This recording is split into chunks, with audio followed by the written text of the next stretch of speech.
बाकी कार्यदायी संस्थाएं इन कार्यक्रमों को आगे बढ़ाती है। अब हम लोगों को पूरा फोकस करना है ब्रजभूमि पर। अब ब्रजभूमि पे हम पूरा पैसा देने जा रहे हैं।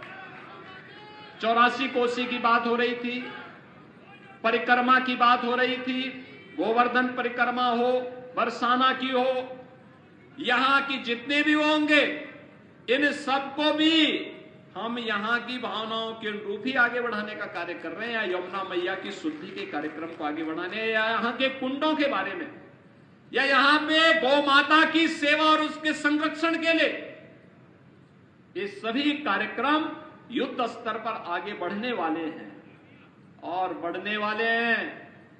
इसके लिए आवश्यक है कि यहां से चुनाव जीत करके भी तीसरी बार पिछले 2 रिकॉर्ड को तोड़ते हुए हेमा मालिनी जी फिर संसद में जाए।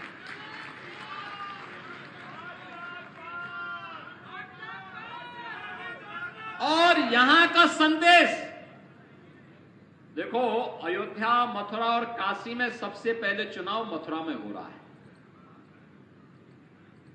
तो संदेश यहीं से जाना चाहिए। यहां का संदेश स्पष्ट होना चाहिए पूरे उत्तर प्रदेश के लिए कि अयोध्या में रामलला का विराजमान हो गया है, काशी का काम भी हो गया है। अब मथुरा जो इंतजार कर रहा था, मथुरा वृंदावन के विकास के कार्यक्रमों को आगे बढ़ाने के लिए तीसरी बार हेमा जी को फिर से यहां से प्रचंड बहुमत से विजयी बनाने के लिए एक एक कार्यकर्ता लगेगा। भाजपा, राष्ट्रीय लोकदल का एक एक कार्यकर्ता लगेगा और भारी बहुमत से विजयी बनाने के लिए हम लोग कार्य करेंगे। बहनों और भाइयों, आज प्रधानमंत्री मोदी जी ने विकसित भारत की जिस संकल्पना को देशवासियों के सामने रखा है, उस विकसित भारत के लिए विकसित उत्तर प्रदेश आवश्यक है। और विकसित उत्तर प्रदेश के लिए विकसित मथुरा भी आवश्यक है। हमारे पास जो संभावना होगी हम उसी में विकास कराएंगे, जो संभावना होगी उसमें हम विकास कराएंगे। जो क्षेत्र हमारे लिए सबसे सरल होगा, सबसे आसान होगा, उसमें हम कार्य करेंगे। हमारे पास सबसे अच्छा है स्पिरिचुअल टूरिज्म का, हम उसको विकसित करेंगे। यमुना मैया में इसकी शुद्धि के साथ साथ जो कुछ भी अन्य कार्य करने होंगे हम लोग करेंगे। यमुना मैया की तो साक्षात कृपा हम पर बरसती है।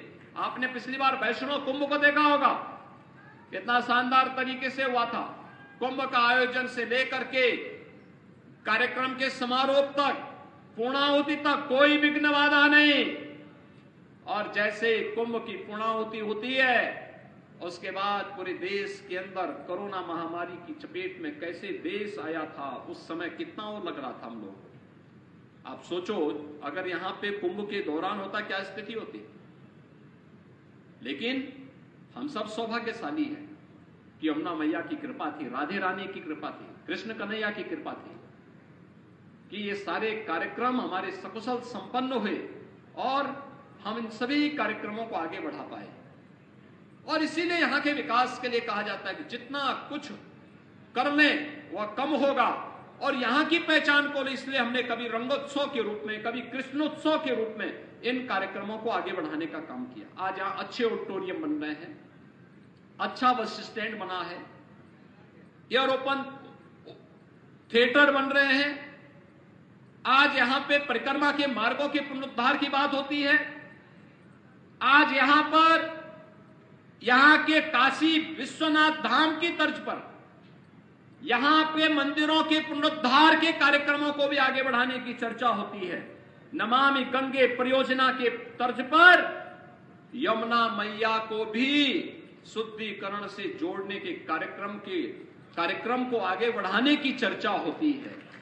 बहनों और भाइयों, ये चर्चा इस बात की शुरुआत है, हमने अच्छी शुरुआत की है।